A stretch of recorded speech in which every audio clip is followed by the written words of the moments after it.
It's been a little under a month since the release of Shredder's Revenge, and while new things are being discovered every day, I felt it was now time to put what I thought were some useful tips into a single video. So without further ado, this is 50 tips for Teenage Mutant Ninja Turtles Shredder's Revenge. Whenever you start the game, you are shown the how to play video, a tutorial that shows you all the basics you need to know before jumping into the action. The only problem with this video is it does give you a lot of information to digest all at once, so you may end up forgetting some key things. A good strategy is to rewatch the how to play tutorial from time to time, to make sure you are utilizing all the basic tools at your disposal correctly. While the how to play tutorial is great, it does not go over every single move in the game. A useful tip is to check out the more detailed move list menu that shows up whenever you pause the game. When it comes to character selection, I'm more on the side of playing who you like and who suits your playstyle. While there are tier lists floating around, it's still very debatable on who should be ranked where, especially so early into the game's lifespan. If you're looking for the speedy, combo-centric characters, then Mikey and April are your choices. If you want to go the raw power route, then Raphael and Splinter are the best picks. If you want a more balanced approach, then Leonardo and Casey Jones are the clear choices. And finally, if you want to go for the longest range and arguably the coolest looking taunt in the game, then Donatello is your man. Just a minute! If you played online co-op before, then you've more than likely seen the strategy of players taunting / meditating at every opportunity so they can build super meter and essentially spam supers throughout the stage. While it's not my favorite strategy to use, it is a powerful one and could be the difference in clearing a stage or not. The flying attack has the awesome ability to home in on nearby enemies, so you don't need to be perfectly lined up to connect it. This is a move that should be used at every opportunity, but just keep in mind that the range is limited. There are a lot of hidden secrets in this game, so be sure to check everywhere and smash everything in sight. Doing so could reward you with a pizza slice you desperately need and find collectibles. Taunts are important to utilize since they build super meter. Just make sure you don't get hit while you're doing your taunt, as this will stop you from building your super meter. Taunts take roughly 1 to 3 seconds to complete depending on the character. Casey Jones has the longest taunt animation, whereas Raphael has the shortest. The charge attack, also called the heavy swing, is a powerful move that grants armor, though it does take crucial time to activate. Luckily, you can speed it up and turn it into a quick charge when using it after a flying attack, just so long as the flying attack actually connects first. You could also buffer it by tapping your attack button 3 times and then holding on the 4th press. Note, if you do hold the button instead on the 5th press, you won't get a quick charge and instead just get a regular old charge attack. Characters have unique attacks that helps differentiate them from the rest of the roster.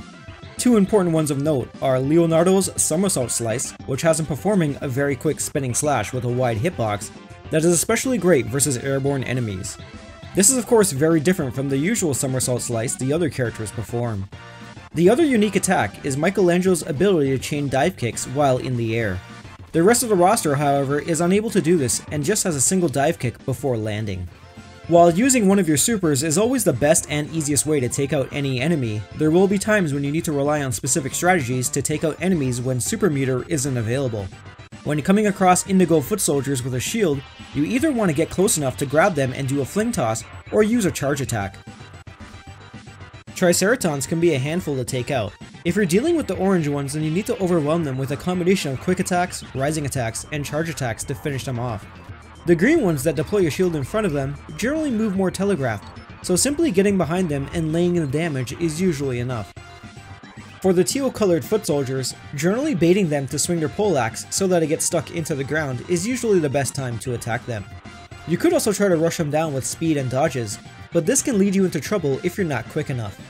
Remember to make use of all your evading options, like double jumping to reposition yourself out of danger, hitting your evade button to get away while being hit, and using your wake up options such as hitting your evade button to roll away while on the ground and your jump button to do a quick rise. If you're near a pit, you can knock your enemies into it for a quick kill. Just try not to fall into it yourself. Whenever playing in co-op games with 3 or more players, it is important to watch out for your allies and protect them. When you see another player going for a reanimate, it's important to defend and take aggro since the reanimation move can be interrupted and takes time to perform. If you're finding yourself lost in the chaos that is multiplayer and need help keeping track of your character, then you can hit L2 on your PS4 or PS5 controller to locate your character. The H key is the equivalent of this when playing on keyboard and can be customized through the options. You can perform a rising attack without using the jump button. To do this, you must press and hold the attack button, then quickly double tap up on your directional pad. Finally, you then release the attack button as you rise, unless you want to follow up with a charge attack. The Fling Toss is a move that will instantly kill, so if you're not trying to build up your super meter or your juggle numbers, then it's wise to abuse this on the correct opponents. A very useful technique is that you can knock projectiles like the plungers, arrows, sewer tops, and other select ones back at the foot soldiers that sent it. Of the two playable modes in the game, Story and Arcade, Arcade mode is viewed as the harder mode to complete on Gnarly since you don't have unlimited continues and you have to do it in one sitting. Make sure you have a game plan ready if you're going to be doing it solo, or good teammates if you're going to be doing it through co-op. The Stone Warriors, also called Rock Soldiers, love to do a running charge at you, so be ready to dodge them when they're a moderate distance away from you. Since these guys are brutes like the Triceratons, it's wise to launch them in the air with your rising attack and then juggle them to death before they can launch a counter attack.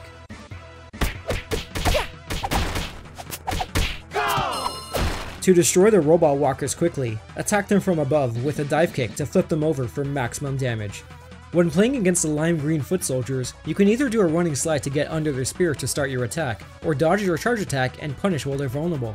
When playing story mode, your character unlocks abilities as they level up, with the max level being at 10. In order to hit level 10, you need to at least reach 2,000 points. This can be achieved quickly through farming methods and finding collectibles. The sliding attack is great for getting close to enemies quickly while staying safe. This move is important to use since it works very well against things like foot soldiers with spears and getting under projectiles. You can do a short hop version of the rising attack when standing on the edge of a higher platform. This version roughly goes around half the height of a normal rising attack and can open up some new combo strings. Michelangelo can also do a short hop rising attack by executing it while performing his super flying attack. All characters have two slight variations to their basic attack. One version is faster with less range, whereas the other is slower but has more range. The first one is simply done by hitting the attack button and not pressing anything on the directional pad. The second is done by holding forward on the directional pad while hitting your attack button. Make sure to mind your surroundings. The environment has a lot of objects that can be used to your advantage, like projectiles you can knock at your opponents, and traps you can bait your opponents into, so definitely make use of this. For April and Raphael's super attacks, you can actually boost how much momentum it carries if you dash before executing the super. For any flying enemy in the game, your rising attack combined with your dive kick is the most used option. But don't neglect your somersault slice, as this attack grants the most airtime, which can keep you safer than being grounded. If you notice your teammates are low on health while you are relatively healthy, then giving them some of yours with the cheer up move by pressing L1 can be the difference between the whole team dying or not. This action consumes 2 health points each time it's been used. Don't get careless spamming your supers. When playing with teammates, you will run into many instances where people burn their supers at the exact same time. While this has its uses when you're being swarmed by enemies, it's also a good idea to anticipate when your teammates will use their supers and holding yours off more for the right opportunities as not to waste it. White foot soldiers can be quite annoying to deal with due to their ability to counterattack. The most effective thing to do is wait for them to leap into the air and either anti-air them with a rising attack, or wait till they get their sword stuck when they land and then punish accordingly.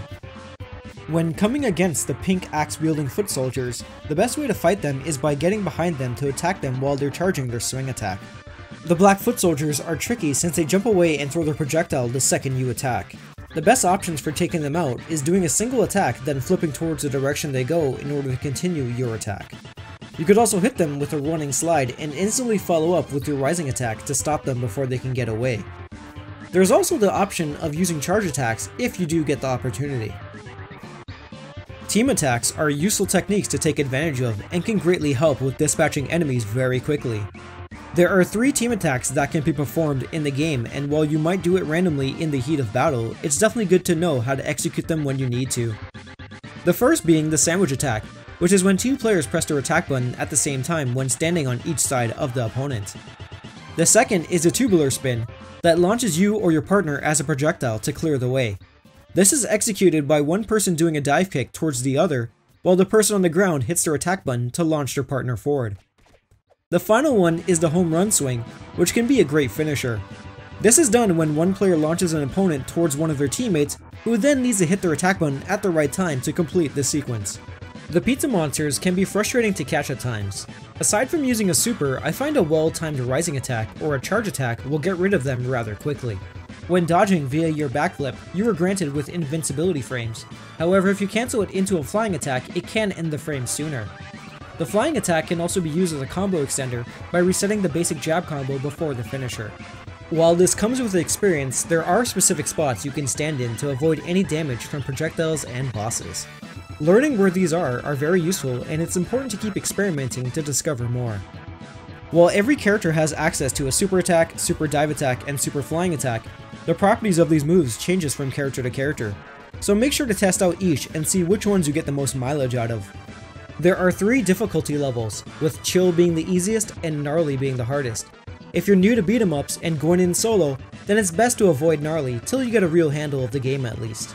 Whenever you're playing co-op, the game will balance the level by adding more enemies and more health to the bosses based on the amount of players in the game. When playing with teammates, it's generally best to let the person with the lowest health have the pizza, especially since reviving teammates can be interrupted by enemies. While every character has a shoulder bash move, each of them comes with having different properties. Some offer better knockback and multiple hits, while others can lead to infinite setups. It's important to try out each one of them and see which one is best suited for your game plan. Super moves offer armor and invincibility while being used. A good tip is to use them whenever you feel like you're about to be hit or counter hit by enemies, projectiles, or a boss, as this will prevent you from taking damage. To get the most mileage out of a pizza, don't rush to use it unless you're very low in health. Pizzas bring your health back to full, so most of the time it's better to wait till after you've cleared the area and are about to leave before consuming it.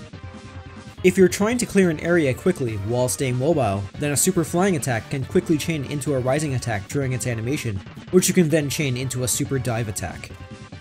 Try to memorize the attack patterns of the bosses, as it is key in staying alive and for doing no damage runs. To help learn the attack patterns, take note of visual and audio cues the boss does before each attack in order to make the boss fights a breeze. Juggling is very prominent in the game and is an effective way to build super meter, which can be essential for tackling the game on gnarly difficulty. Definitely take advantage of the fact that you can keep a combo going on an enemy even after they've died to keep building your super meter. This is useful when in the middle of waves of incoming enemies when taunting is not an option. In order to unlock Casey Jones, you have to complete story mode on any difficulty. Completing arcade mode will not unlock him.